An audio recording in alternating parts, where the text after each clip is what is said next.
City कहे जाने वाले शहर में आज आपको जगह जगह पर वीरान सन्नाटा दिखाई देगा। पूरा शहर दहशत में है। माँ बाप अपने बच्चों को घर से बाहर निकालने में डर रहे हैं। इसे हम सिस्टम की नाकामियां ना कहें तो क्या कहें। आखिर कब खत्म होगा ये खौफ का आतंक, आखिर कब खत्म होगी ये दहशत।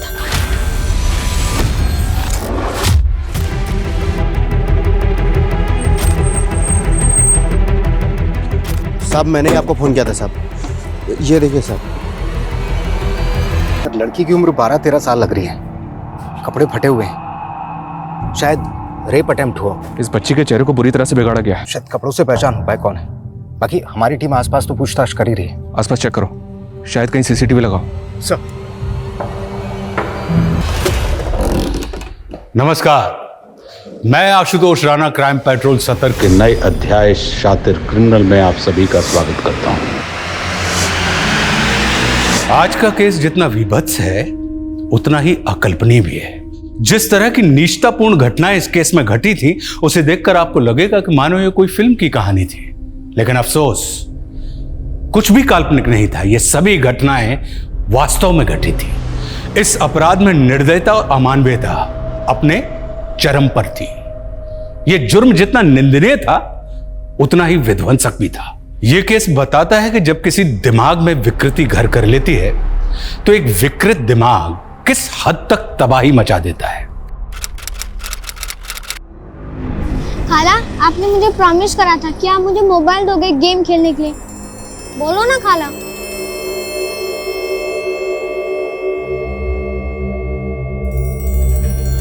रुस्तम, ले जाकर कुल्फी खाकर आ। नहीं, मुझे आइसक्रीम नहीं खानी, मेरे को अनिल के साथ क्रिकेट खेलने जाना है। रुस्तम, जैसा बोलती हूँ वैसा कर। जाकर आइसक्रीम खाकर आ, वरना मोबाइल नहीं मिलेगा गेम खेलने के लिए। ठीक है, जाता हूँ।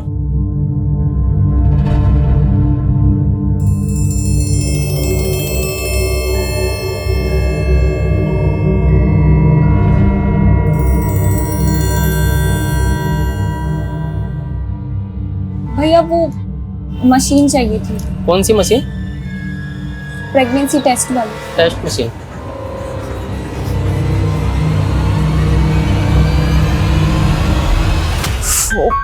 रुस्तम, ओए रुस्तम, कितनी बार कहा है मैंने तुझसे कि तू खाना खा के अपने बर्तन किचन में रखा कर। अम्मी डर गई ना?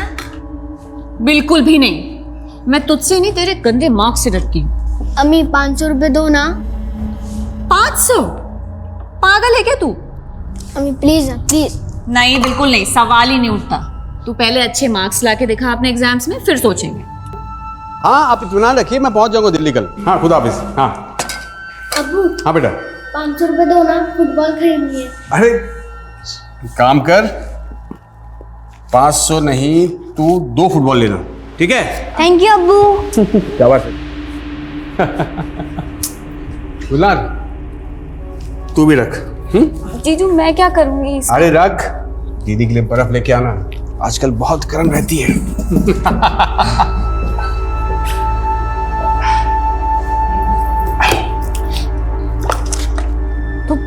नोमान, तुम बच्चों को पैसे नहीं वक्त दिया करो। और तुम मुझे बख्श दिया करो, जब देखो नसीहत देती रहती हो तुम। अरे वक्त देने के तुम हो ना बच्चों के लिए। हाजी,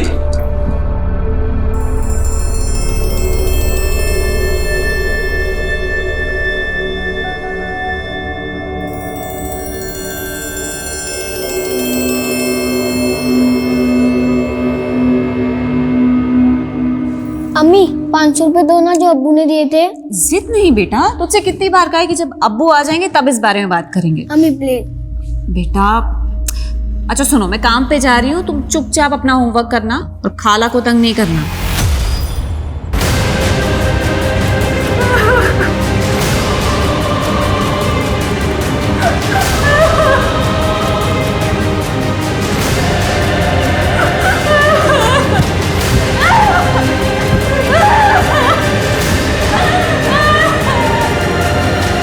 वैसे तुम्हारी खाला है किधर? गुलनार? हाँ अभी किधर है? मैं बाथरूम में हूँ। मैं काम पर जा रही हूँ, तुम ध्यान रखना। हाँ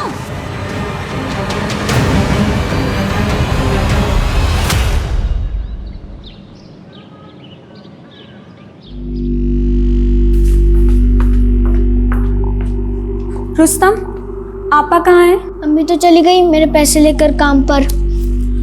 और जीजा जी? खाला, आप सब भूल जाते हो। अब्बू तो दिल्ली गए हुए हैं।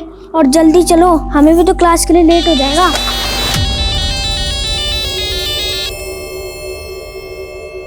चलो। तू जा, मैं आती हूँ।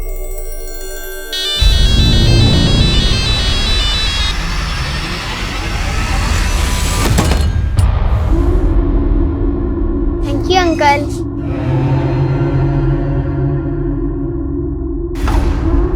ले मलाई वाली, पिस्ता वाली, चॉकलेट वाली कुल्फी ले कुल्फी। रुस्तम, हाँ, क्या कर रहा है? जल्दी चल, क्लास के लिए देर हो रही है ना।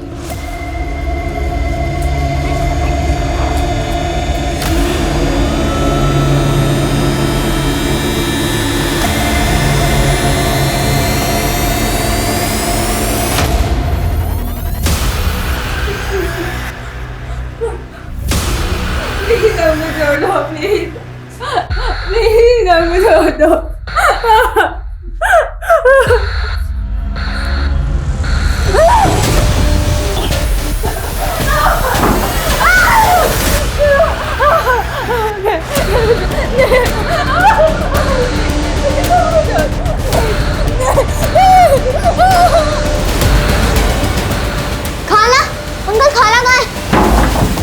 नोमान, गुलनार और रुस्तम घर पर नहीं है, पता नहीं कहाँ चले गए। अरे वही कहीं होंगे, ठीक से देखो। अनीता से पूछा तुमने? सबसे पूछा, पूरे मोहल्ले में ढूंढा, पर कहीं नहीं मिले। और गुलनार का तो फोन भी स्विच ऑफ आ रहा है। आमना, टेंशन मत लो, देखो मैं रास्ते में हूँ, अभी आ रहा हूँ। ठीक है? अच्छा एक काम करो, तुम रुस्तम के दोस्तों से बात करो, शायद उन्हें पता होगा। हाँ ठीक है। सर, सभी थानों से कांटेक्ट किया, मिसिंग डेटाबेस सर्च किया, लेकिन उस लड़की की कहीं खबर जब तक नहीं मिलती तब तक खोजते रहो सुल्तान। बॉडी शहर के इतने अंदरूनी इलाके में मिली है। हाईवे बॉर्डर पे मिलती तो एक बार को मान सकते थे कि मर्डर किसी दूसरे शहर में किया होगा और बॉडी को यहाँ पे डंप किया गया, लेकिन ऐसा है नहीं। यानी काम किसी लोकल आदमी का है? बिल्कुल, जो इस पूरे इलाके को जानता है और यहाँ के सभी रास्तों को भी जानता है। और यह भी हो सकता है कि वो आसपास के ही रहने वाला हो। एक काम करो, फिलहाल 15 किलोमीटर रेडियस को टारगेट करो और वहां पे जितने भी घर हैं सब में इंक्वायरी करो। I want results.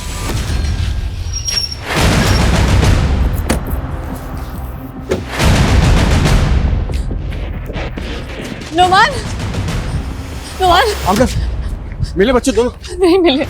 सब जगह पूछ लिया, सब जगह देखा, कहीं नहीं मिले मुझे। आप जल्दी चलिए, पुलिस स्टेशन चल के पूछते हैं। एक मिनट आमना, कल तुम्हारी नाइट ड्यूटी थी ना? हाँ? ये बात तुमने मुझे पहले क्यों नहीं बताई? बच्चों को घर पर अकेला क्यों छोड़ा तुमने? अरे आप ही ने तो कहा था कि आप दिल्ली से शाम तक आ जाएंगे घर वापस। आप नहीं आए, मेरा काम था, मैं निकल गई, मैं क्या करती? अरे मुझे भी तो काम था, इसलिए मैं आ नहीं पाया ना। इसका मतलब थोड़ी। अच्छा छोड़ो, गुलनार रुस्तम को मोहल्ले में ढूंढते हैं, चलो। एक सेकंड, मोहल्ले में सबसे पूछा है, कहीं नहीं मिले मुझे। हमें पुलिस स्टेशन जाना पड़ेगा। अच्छा ठीक है, चलो पुलिस थाने चलते हैं, आ जाओ। सर, रुस्तम और गुलनार एक साथ स्कूल जाते हैं, फिर कोचिंग क्लास और उसके बाद घर आते हैं। आप थोड़ा इत्मीनान से बताइए। कल आप दोनों बच्चे घर पे थे और आप 3 दिन से दिल्ली में थे। जी सर। आप कल रात घर पे नहीं थी? सर एक्चुअली मेरे ऑफिस में एक लड़की नहीं आई थी, तो मेरी ड्यूटी थोड़ी एक्सटेंड हो गई थी, तो घर नहीं आ पाई। लेकिन इन्होंने कहा था कि ये शाम तक आ जाएंगे, पर ये। सर मैं काम में थोड़ा मसरूफ था। कोई बात नहीं। अच्छा, ये दोनों बच्चे कौन से कोचिंग क्लास में जाते हैं? ER बिने क्लास। लड़की की उम्र 12-13 साल रही होगी। रेप हुआ है लड़की, पूरी बॉडी पर बाइट मार्क्स हैं और 4 हड्डियां भी फ्रैक्चर हैं। डेथ कब हुई होगी? मैं दावे से तो नहीं कह सकता, पर बॉडी मिलने के कम से कम 24 घंटे पहले लड़की की डेथ हो चुकी थी। पूरी बॉडी में ब्लड जम गया था।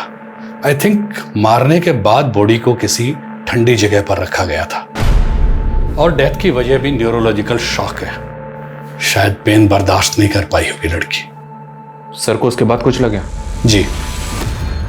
अगर ये कोई पेशेवर कातिल है तो एनसीआरबी के डेटाबेस में इसका रिकॉर्ड मिल सकता है। एक काम करो, इस लड़की की बॉडी पे जो बाइट मार्क्स हैं वो बाइट मार्क डेटाबेस से मैच करके देखते हैं, शायद कुछ मिल जाए। ले मलाई वाले, बादाम वाले, कुल्फी ले कुल्फी, आइसक्रीम।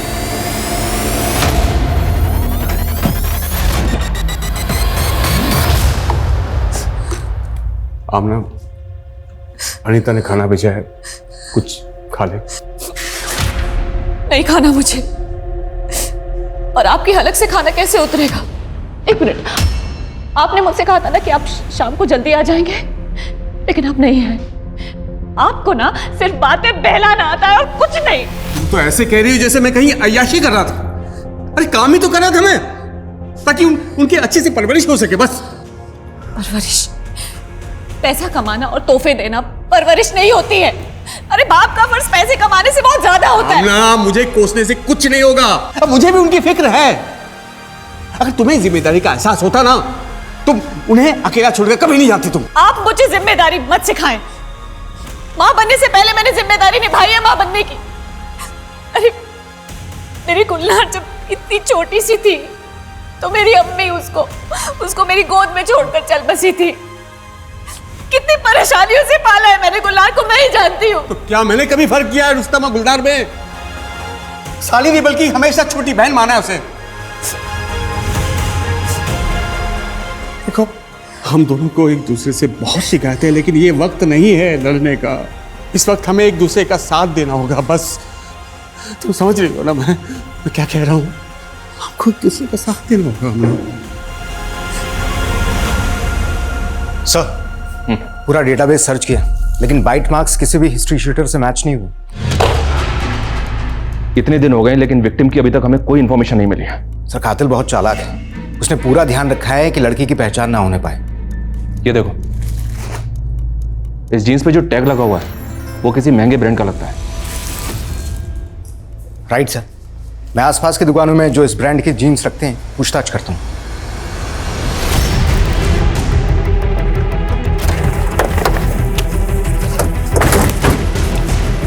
पीछे रहिए,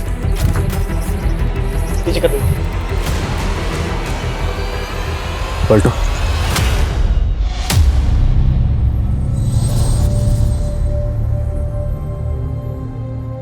रुस्तम के साथ इसकी खाला भी थी गुलनार। आसपास चेक करो, शायद उनकी लाश भी यहीं कहीं है। सर,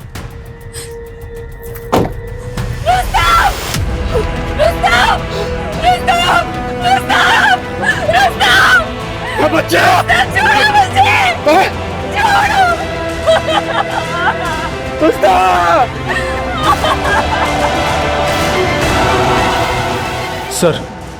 सर पूरे एरिया को अच्छे से छान मारा, लड़की की लाश नहीं मिली।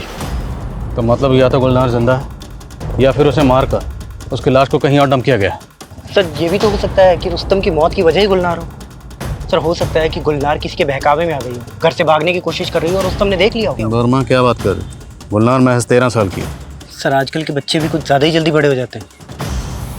ठीक है, गुलनार के बारे में मोहल्ले के लोगों से बात करो और रुस्तम के दोस्त और कोचिंग टीचर से ही बात करो। ये जगह रुस्तम के घर से तकरीबन 15 किलोमीटर दूर है। इतनी दूरी है, यहाँ कैसे आया होगा? सर हो सकता है रुस्तम को मारने के बाद में कातिल ने इसे यहाँ लाकर छोड़ दिया होगा ताकि शिनाख्त ना हो सके।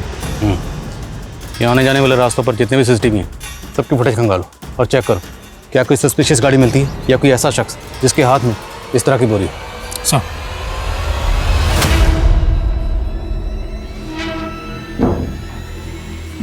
डरो मत, जो हुआ था गुलनार की मर्जी से हुआ था। तुम्हारा नाम नहीं आएगा इसमें, और दोबारा मुझे फोन करने की कोशिश मत करना, ठीक है? रुस्तम की पोस्टमार्टम रिपोर्ट के मुताबिक रुस्तम का पहले रेप हुआ, खाला, अंकल खाला कहाँ है? फिर उसका गला काटा गया और रुस्तम की मौत ज्यादा खून बहने की वजह से हुई। सर कोई एक बच्चे को इतनी बुरी तरह से टॉर्चर कैसे कर सकता है? ये किसी बीमार दिमाग का काम है। ये जो कोई भी है ना, उसे हमें जल्द से जल्द ढूंढना होगा। जी सर। गुलनार के call records? Sir call records आ गए, लेकिन उनमें कुछ भी खास नहीं मिला। सर गुलनार की अधिकतर बातें उसके दोस्तों से या परिवार से होती थी, लेकिन हाँ सर, गुलनार का फ़ोन 10 अगस्त को बंद हुआ था। 10 अगस्त, और उसकी मिसिंग रिपोर्ट लिखवाई गई 11 अगस्त को, और रुस्तम की बॉडी हमें मिली 12 अगस्त को। जी सर। सर इस एरिया के सारे हिस्ट्री शीटर को उठाकर तोड़ना शुरू करता हूँ, हो सकता है कोई को चुगल दे। तोड़ो, एक एक को तोड़ो, खासकर उन हिस्ट्री शीटर्स को जो कभी भी चाइल्ड मोलेस्टेशन में मुब्तला रहे हैं। मिस्टर, हम कातिल बाहर ढूंढ रहे हैं, कहीं ऐसा तो नहीं कातिल कोई अंदर का ही है? लेकिन सर आमना और नोमान के बीच में हमें ऐसा कुछ भी नज़र नहीं आ रहा है। 5 साल पहले यूपी से आकर जयपुर में बस गए थे, बिजनेस भी अच्छा चल रहा था और फैमिली में भी कोई डिस्प्यूट नहीं है। मिश्रा, घर की 4 दीवारी के अंदर फैमिली में क्या चल रहा होता है, कभी कभी ये बाहर आने में देर हो जाती है, बहुत देर। और जहाँ तक गुलनार का सवाल है, सबका यही कहना है कि भले ही 13 साल की थी लेकिन बहुत समझदार थी। अगर इतनी समझदार थी तो वो कहीं भी अकेले क्यों जाएगी? कोई तो वजह रही होगी। गुलनार की बहन आमना और नुमान दोनों की डिटेल्स निकलवाओ। कहीं तुमने तो मेरी बहन के साथ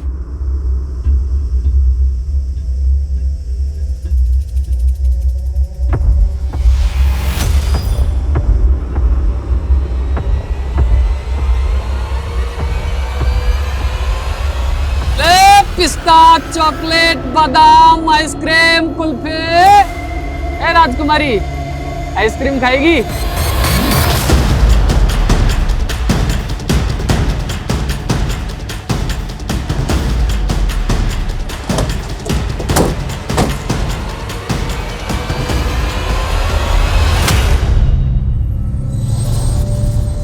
सर ये तो गुलनार है। रुस्तम की बॉडी जहाँ मिली वहाँ से ये जगह तकरीबन 6 किलोमीटर दूर है। इस 6 किलोमीटर के रेडियस में जितने भी सीसीटीवी हैं सबकी फुटेज निकालो, 11 से 13 तारीख के बीच की। जी सर। और सर गुलनार के जीजा नुमान को भी इन्फॉर्म कर देता हूँ। इसकी बहन को भी कॉल करो। सर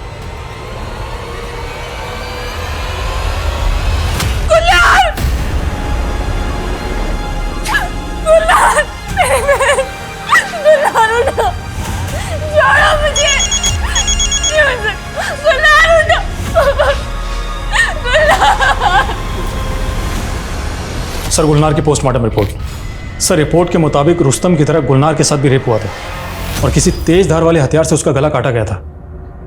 मगर सर गुलनार की बॉडी को फ्रिज में जमाया गया था डंप करने से पहले। गुलनार की मौत कब हुई थी? सर बॉडी मिलने से करीब 24 घंटे पहले, यानी 14 तारीख को। मतलब रुस्तम की मौत के 3 दिन बाद गुलनार को मारा गया? जी सर। और सर एक चौंकाने वाली बात सामने आई है, हाल ही में गुलनार का अबॉर्शन हुआ था। What? गुलनार का अबॉर्शन? महज 13 साल की बच्ची का अबॉर्शन? जी सर। और सर डॉक्टर का कहना है कि गुलनार के प्राइवेट पार्ट पर काफी जख्म थे, जिसे देखकर लगता है कि काफी लंबे समय से उसको सेक्सुअली एक्सप्लॉइट किया जा रहा था। निश्चय महज 13 साल की बच्ची का अबॉर्शन हुआ, उसे सेक्सुअली एक्सप्लॉइट किया जा रहा था और उसे इतनी बेरहमी से मारा गया। ये घिनौनी हरकत कौन कर सकता है? उसकी बहन और जीजा से बात करनी होगी, शायद इन दोनों को कुछ पता हो। और इन दोनों के कॉल रिकॉर्ड्स भी निकलाओ और चेक करो कि इन दोनों के कॉल रिकॉर्ड्स में किसी क्लिनिक का नंबर मिलता है। सर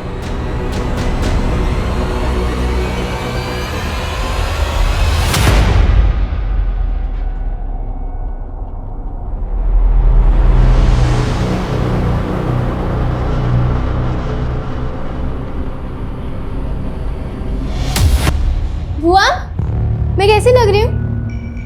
अरे वाह, ये ड्रेस तो सबसे अच्छी लग रही है। थैंक यू बुआ, मुझे भी बहुत पसंद आई।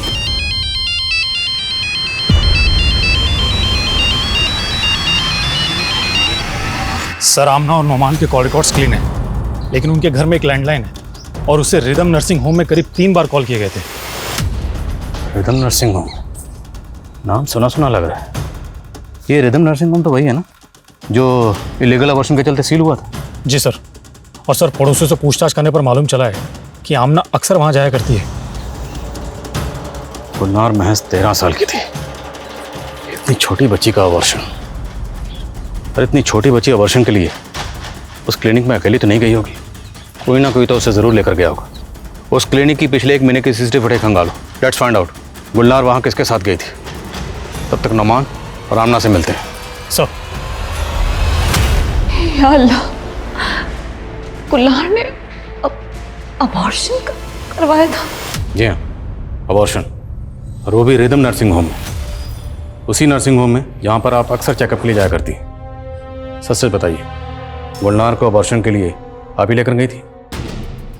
जी नहीं सर, मुझे तो पता ही नहीं था कि गुलनार पेट से थी। गुलनार, मैं निकल रही हूँ। हाँ, क्या हुआ? आपका वो पीरियड। कोई बात नहीं, तुम अपना ध्यान रखना। हाँ, मैं जल्दी आ जाऊंगी। यानी वो अबॉर्शन का पेन था। इतनी बड़ी बात गुलनार ने मुझसे छुपाई। क्या गुलनार की जिंदगी में कोई लड़का था? कोई करीबी दोस्त? नहीं सर, मेरे लिए तो गुलनार एक छोटी सी बच्ची थी, लेकिन मुझे नहीं पता था कि वो ये इस आप? हाँ? आप भी इस बारे में कुछ नहीं जानते? नहीं नहीं सर, मुझे तो अभी तक यकीन नहीं हो रहा सर ये सब। गुलनार ने अपनी बहन तक को ये सब चीज़ नहीं बताया तो मुझे कैसे पता थी सर? सलाम साहब, एक पक्की खबर हाथ लगी है। प्रकाश नाम का एक आदमी है जो दुबई रहता है। उसकी बेटी अनुष्का यहाँ अपनी बुआ इंदू के साथ रहती है, लेकिन 9 अगस्त के बाद से अनुष्का अपने स्कूल नहीं गई। और उसकी बुआ ने अपने पड़ोसियों को यह बता रखा है कि वो अपने मामा के यहाँ गई। लेकिन सर चौंकाने वाली बात यह है कि अनुष्का की माँ का कोई भाई नहीं था, तो ये मामा कहाँ से आया? तेरा मतलब है कि अनुष्का ही वो लड़की है जिसको हम इतने दिनों से पूरे चांस है सर, उम्र कदकाठी के हिसाब से वो अनुष्का ही होनी चाहिए। और सर अनुष्का का जो फादर है प्रकाश, वो भी जयपुर ही आ रहा है। और कोई इन्फॉर्मेशन हाथ लगती है तो बताना। तब तक नजर आए इंदू बुआ से मिलते हैं। सलाम सर।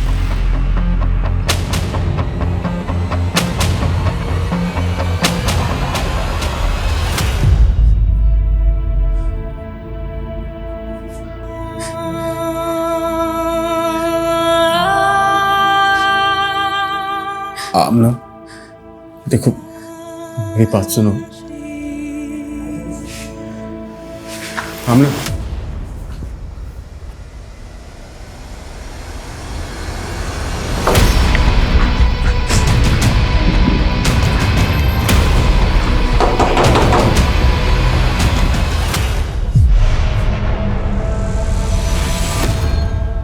रुस्तम और गुलनार के साथ जो हुआ उसके लिए सच बताना विजय, जिस दिन रुस्तम और गुलनार गायब हुए थे उस दिन तुमने अपने काम से छुट्टी ली थी ना? हाँ। क्यों? कहाँ थे तुम? सर, अनुष्का की बुआ इंदू के घर पर ताला लगा हुआ है, लगता है फरार हो गई।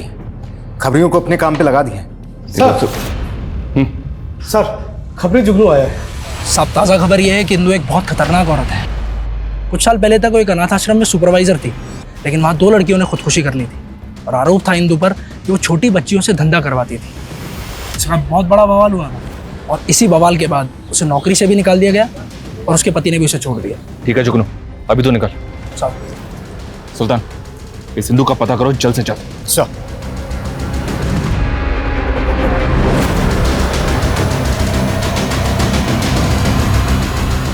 सर, वो प्रकाश दुबई से आ गया। ठीक है, उससे बॉडी की शिनाख्त करवाओ। सर।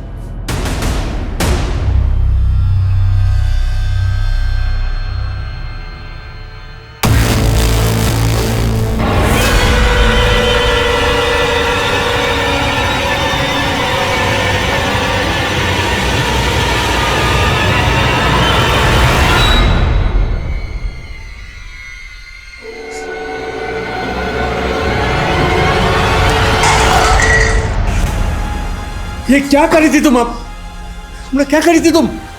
जहर पीने वाली थी तुम? हाँ, मैं जीना नहीं चाहती और जाना चाहती हूँ।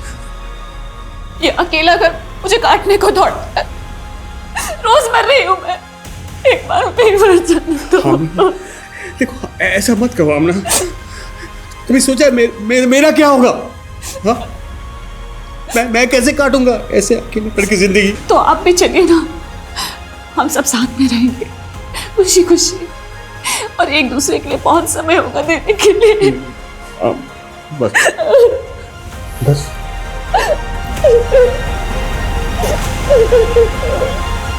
सर, ये आमना और नुमान की जोड़ी तो बड़ी उलझी हुई है। क्या पता चला इनके बारे में? सर, ये आमना नुमान की दूसरी बीवी है और रुस्तम आमना का बेटा नहीं बल्कि नुमान की पहली बीवी का बेटा है।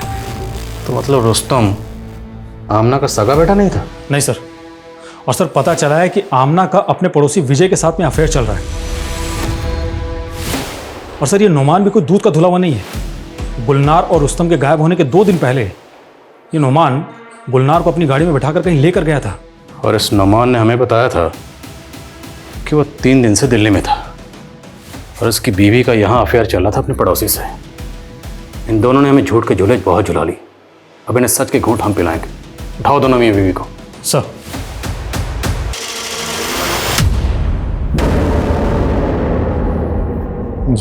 ये मेरी बेटी नहीं है। ये मेरी बेटी नहीं है। ये अनुष्का नहीं है।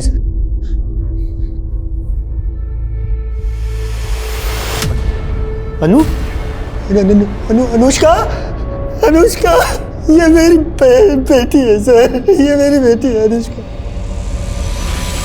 अनुष्का की माँ हमें 3 साल पहले छोड़कर चली गई थी। फिर मैंने अकेले नहीं उसे पाला। मुझे दुबई जाने का मौका मिला तो मैं अपनी बहन इंदु के पास उसे छोड़ दी, लेकिन मुझे क्या पता था कि मेरी बच्ची के साथ ऐसा होगा। प्रकाश जी, आपका दुख हम समझ सकते हैं, पर आपको कोई अंदाजा है कि आपकी बहन कहाँ जा सकती है? नहीं पता सर, मुझे कुछ पता नहीं। गुलनार का ऑपरेशन किसने करवाया था हमें पता चल चुका। क्यों जीजा जी, आप खुद बताएंगे या पहले आपको थोड़ी बिरयानी खिलवाऊं? वो उस दिन जब मैं ऑफिस से लौटा तो देखा। अरे गुलनार, मैं क्या बोल रहा था मैं? गुलनार, क्या हुआ बेटा? तू रो क्यों रही है? देख, भाई मानती है ना मुझे तू? हाँ?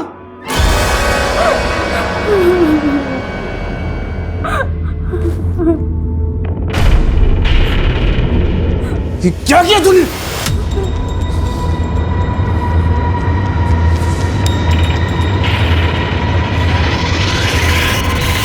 कौन है वो?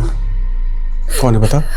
आपा को मत बताना, वरना वो अपनी जान ले लेगी। आप मेरी मदद करोगे ना जीजू? मैं एक डॉक्टर को जानता था। मैंने ही रिदम नर्सिंग होम में गुलनार का एबॉर्शन करवाया। बच्चा किसका था? बोलो ना अमन। आमना, मैंने गुलनार से बहुत पूछा लेकिन वो अपनी जिद पे अड़ी थी, कुछ नहीं बताई मुझे। मुझे नाम बता। मैं उसका नाम नहीं बता सकती, और अगर अगली बार आपने मुझे उसका नाम पूछा तो मैं अपनी जान दे दूंगी। क्या करता मैं? डॉक्टर ने मना किया था गुलनार पे दबाव डालने से। गुलनार मेरी छोटी बहन, अरे बच्ची जैसा पाला था उसे, उसने मुझसे इतनी बड़ी बात छिपाई। गुलनार को दोष मत दो, दोष तुम्हारा है। तुम्हारी हरकतों की वजह से वो तुम पर कभी भरोसा कर नहीं पाई। मतलब ये कि उसे पता था तुम मेरे पीठ पीछे क्या कर रही हो। कहना क्या चाह रहे हो? यही कि गुलनार को तुम्हारे और विजय के बारे में सब कुछ पता था। सर, आमना एक अच्छी माँ है, इसलिए अपने बच्चे के फ्यूचर के लिए मैं सब कुछ चुपचाप सहता रहा। आमना जी, देखिए, आपके घरेलू मसले में या आपकी निजी जिंदगी में दखल देने का या कोई सवाल पूछने का हमारा कोई हक नहीं, पर हमारा पूरा शक विजय पर है, क्योंकि विजय पर पहले भी एक लड़की को मोलेस्ट करने के चार्जेस लग चुके हैं। तो इसलिए साफ साफ बताइए, क्या विजय का आपके घर पर आना जाना था? क्या वो गुलनार से मिलता जुलता था? अरे गुलनार, तुम तो दिन ब दिन टमाटर की तरह लाल होती जा रही हो। आपा, मैं पढ़ने जा रही हूँ। दिल लगाकर पढ़ाई करना गुलनार। शक तो मुझे तब भी हुआ था सर। वो अक्सर हंसी मजाक किया करता था गुलनार के साथ, 1-2 बार तो घुमाने भी ले गया। कहीं विजय ने तो गुलनार और रुस्तम को नहीं मार दिया? एक डिसफंक्शनल परिवार में पल रहे बच्चों पर घर के तंग माहौल का यकीनन बुरा प्रभाव पड़ता है। जब उचित माहौल नहीं मिलता तो बच्चे अपने मनोभाव, अपनी संवेदनाएं आसानी से व्यक्त नहीं कर पाते हैं। वे मन ही मन उलझ कर रह जाते हैं। अक्सर इस उधेड़ बुन से जूझ रहे बच्चे एक सहारा खोजते हैं, कोई जो उन्हें सुने, उन्हें थामे। जब अपनों से यह सहारा नहीं मिलता तब वो अपने आसपास नजरें दौड़ाते हैं और यहीं धोखा खा बैठते हैं। मासूम नजरें शातिर दिमाग नहीं पढ़ पाते और नतीजा अक्सर तबाही होता है। सर लगता है विजय अंडरग्राउंड हो गया। खबरियों में बोला उसका पता लगाने के लिए। और सर ये भी पता चला है कि गुलनार जिस कोचिंग क्लास में जाती थी वहाँ का टीचर विनय भी कुछ दिनों से गायब है और पड़ोसियों को भी इसके बारे में कुछ पता नहीं है।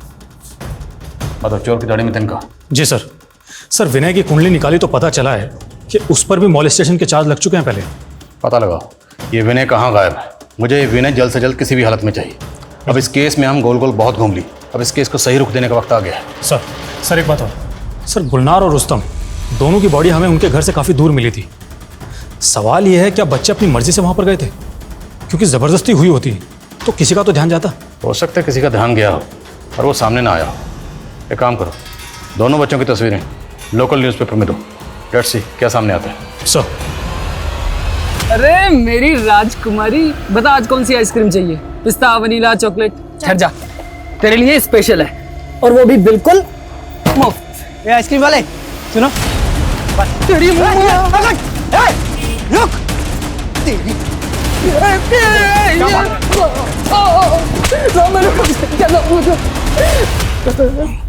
बच्चों को बहला फुसला कर उठाने का धंधा करता ना तू। बोल, गुलनार और रुस्तम को क्यों मारा? सब मैं कसम से बता रहा हूँ, मैंने किसी को नहीं मारा। तो भागा क्यों था?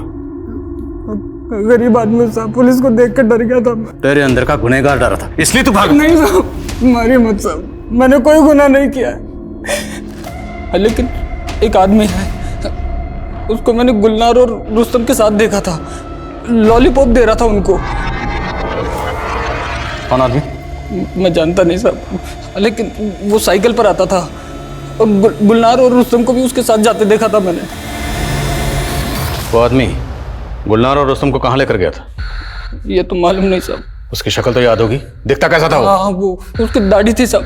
और पहले तो मुझे शक नहीं हुआ साहब, लेकिन अभी 3 दिन पहले उसको एक बच्चे के साथ देखा था मैंने, और कल उस बच्चे की अखबार में खबर पड़ी तो। उसकी शक्ल याद है ना तुम्हें? स्केच बनवा सकते हो उसका? हाँ साहब। हमारे पास ऐसे कई केस। जयपुर पिंक सिटी कहे जाने वाले शहर में आज आपको जगह जगह पर वीरान सन्नाटा दिखाई देगा। पूरा शहर दहशत में है। माँ बाप अपने बच्चों को घर से बाहर निकालने में डर रहे हैं। इसे हम सिस्टम की नाकामियां ना कहें तो क्या कहें? आखिर कब खत्म होगा ये खौफ का आतंक? आखिर कब खत्म होगी ये दहशत? खान साहब, हमारे सामने जब पहला केस आया और हमने इंक्वायरी की तो पता चला कि आपको भी 2 बच्चों की लाश मिली थी। उनमें से एक लड़की की बॉडी डंप करने से पहले फ्रोजन थी। फिर आपको उस बंदे का स्केच मिला। दरअसल हमें भी एक ऐसे ही बंदे की तलाश थी। एक आई विटनेस ने हमारे लिए एक स्केच बनवाया था जो आपके बंदे से काफ़ी हद तक मिलता जुलता है। Not exactly same but more similar है। कल से हमें 8-10 पुलिस स्टेशन कॉन्टैक्ट कर चुके हैं और सबको ऐसी किसी बंदे की तलाश है। पिछले 4 महीने में इस एरिया से 18 बच्चे गायब हुए। 3 बच्चे स्कूल के बाहर से और 4 बच्चे पार्क में खेलते वक्त और बाकी सभी बिल्डिंग के कंपाउंड से। हालांकि ये सारे स्केचेस आपस में पूरी तरह से तो नहीं मिलते, पर फिर भी सिमिलरिटीज़ हैं। किसी में आंखें सेम हैं, किसी में नाक और किसी में दाढ़ी। राइट, बट स्टिल सारे केसेस में मोडस ऑपरेंडी सेम है। दादू, मैं मम्मी से बात नहीं करूंगा। उन्होंने मुझे प्रॉमिस किया था कि अगर मैं होमवर्क करूंगा तो वो मुझे मोबाइल देंगी गेम खेलने के लिए, लेकिन उन्होंने नहीं दिया। अब मैं मम्मी से कभी भी बात नहीं करूंगा। अच्छा, तुम ये लो बेटा, ऐसा नहीं बोलते। तुम कितने किस्मत वाले हो जो तुम्हारी मम्मी जो तुम्हारा इतना ख्याल रखती है। मेरा तो कोई ख्याल रखने वाला ही नहीं था।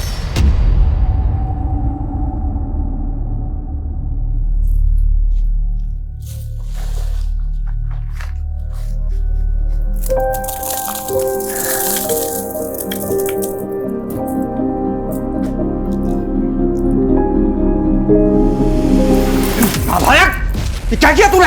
हाँ, सारे कपड़े गंदे कर दिए। अब क्या तेरी मरी हुई माँ आएगी कपड़े धोने के लिए? खुद तो मर गई और तुझे छोड़ गई मुझे रोने के लिए। चल कपड़े धो। बेटा इसीलिए कहता हूँ, मम्मी से कितना भी झगड़ा कर लो लेकिन मम्मी से दूर मत जाना। दादू, ये चोट कैसे लगी? अरे छोड़ ना, ऐसी बहुत सी चोटें खाई है। तेरे नाना की मार से तंग आकर मैं घर छोड़कर भाग गया था और पटाखे की फैक्ट्री में काम करने लगा था। आपको पटाखे बनाने आते हैं?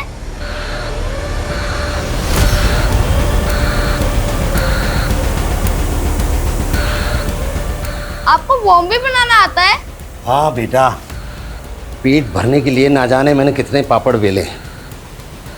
लेकिन दादू, बॉम्ब से तो काफी लोग मर जाते हैं, आपके बॉम्ब से कोई मरा?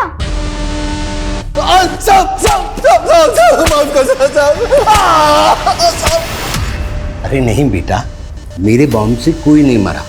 अगर मेरे बॉम्ब से कोई मरता तो मैं जेल में होता। मेरे प्यारे पोती के साथ कैसे होता? आइसक्रीम,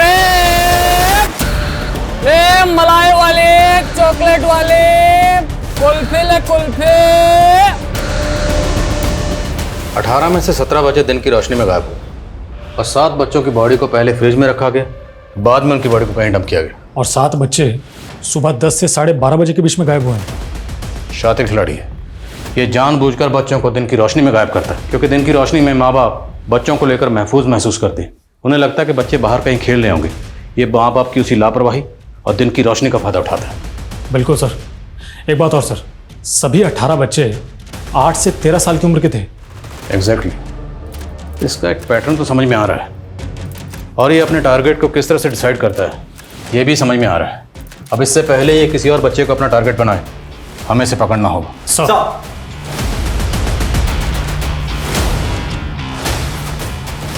ये लो बेटा।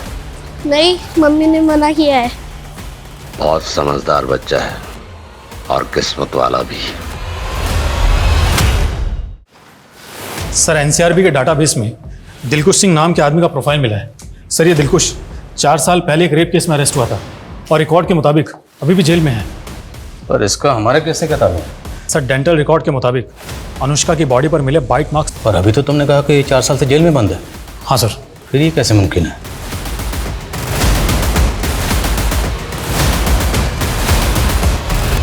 सुजान, सुजान। जी मैडम जी। ये मेरे कपड़े हैं, जाओ जाकर छत पे सुखा दो। मैडम जी मैं साहब का मुलाजिम हूँ और दफ्तर का काम करने का हुक्म है मुझे। ये घर के काम मैं नहीं करने वाला और मैं कोई आपके दहेज में आया हुआ नौकर नहीं हूँ जो आप ये सारे काम करवा रहे हो मुझसे। कैसी गंदी जबान है तेरी, छोड़ूंगी नहीं तुझे, कंप्लेन करूंगी तेरी। अभी बताती हूँ साहब को। जिसको बताना उसको बता दीजिए, मैं किसी से डरने वाला नहीं हूँ और ये घर के काम मैं नहीं करने वाला। राम राम। दादू, मतलब आपने नौकरी छोड़ दी? जो काम मुझे पसंद नहीं वो काम मैं नहीं करता। मुझे भी लौकी की सब्जी पसंद नहीं, मैं भी नहीं खाता। लौकी की सब्जी तो मुझे भी नहीं पसंद। एक काम करते हैं, मेरे साथ चलोगे? मेरे पास रेनबो कैंडी है। Rainbow candy? 7 कलर्स वाली? खाओगे? तो चलो मेरे साथ। सर दिलकुश तो 2 साल पहले जेल से छूट गया था क्योंकि उसके खिलाफ कोई ठोस सबूत नहीं मिले थे। फिर वो वाइट मार्क्स? सर दिलकुश के वकील ने यह दलील दी थी कि पुलिस ने उसे जबरदस्ती फंसाने के लिए डेड बॉडी पर बाइट करने के लिए मजबूर किया था। लेकिन सर दिलकुश के रिकॉर्ड से उसके घर का एड्रेस मिल गया है। वो मेघनगर में ही रहता है।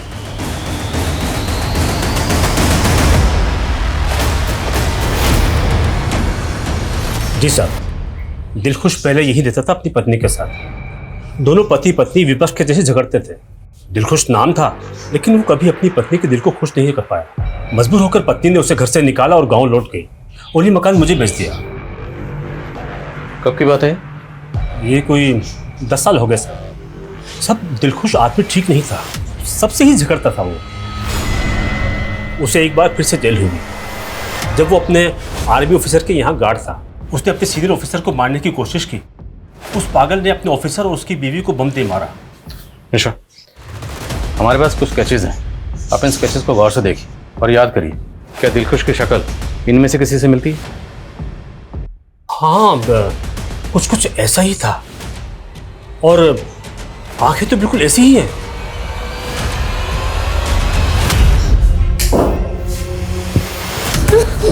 अंकल मुझे जाने दो, अंकल मुझे छोड़ दो, अंकल अंकल मुझे छोड़ दो। दादू, मुझे घर जाना है, मुझे घर जाना है दादू। इतनी जल्दी भी क्या है, अभी तो तुम आए हो। अभी तो ऐसे बहुत सारे दोस्त लेकर आऊंगा तुम्हारे लिए। चल अंकल हमें जाने दो, अंकल अंकल।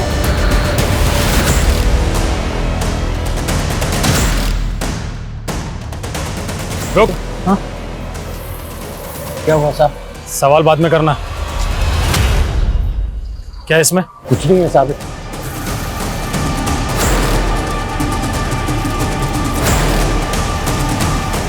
ये लॉलीपॉप कहाँ लेके जा रहा है? वो साहब मेरी दुकान है गोल सर्किल पर। इसीलिए लेके जा रहा हूं। जा।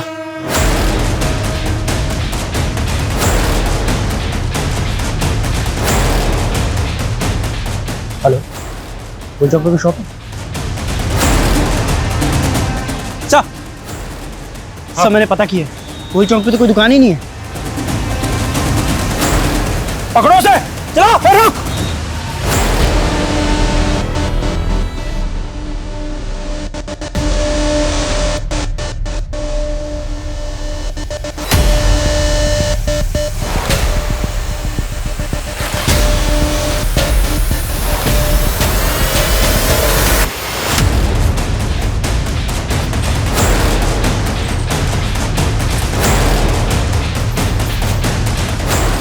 साइकिल यही है, इसका मतलब वो इसी एरिया में है। प्रेम, इन दोनों को अपने साथ में लेके जाओ और चेक करो। वर्मा, सुनो बेटा, जी अंकल। तुम्हारे लिए चॉकलेट।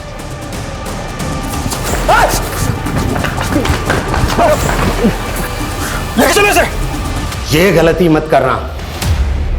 अगर मुझे मारा तो मेरे मुंह पर हमेशा के लिए ताला लग जाएगा।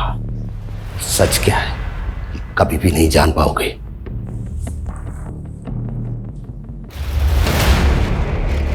बोल सच क्या? दिलखुश और सुजान सिंह, सच क्या है? बोल निशा।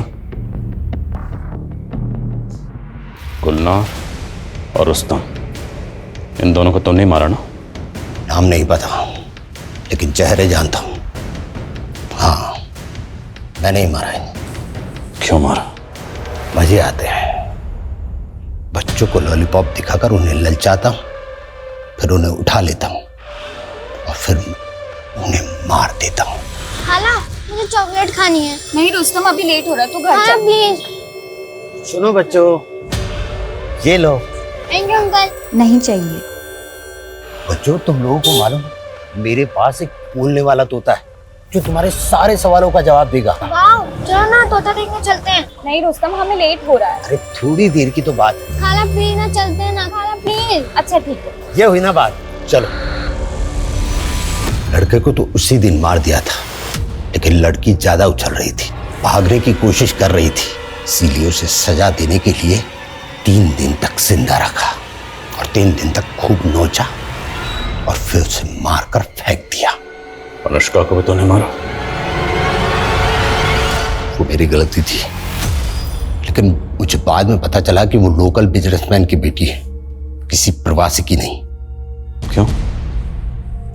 प्रवासियों से तुम्हें क्या प्रॉब्लम है?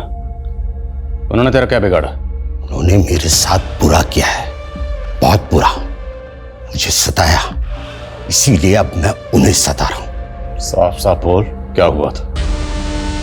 6 साल पहले मैंने किसी बच्चे को उठाया और उसका रेप किया। मैं वहां से भागने वाला था, तभी उन मजदूरों ने मुझे पकड़ लिया, मुझे बहुत पीटा और पुलिस के हवाले कर दिया। मासूम बच्चों को मार कर तुमने इतने सारे बच्चों को मारा, क्या तुम्हें कभी किसी पर तरस नहीं आया?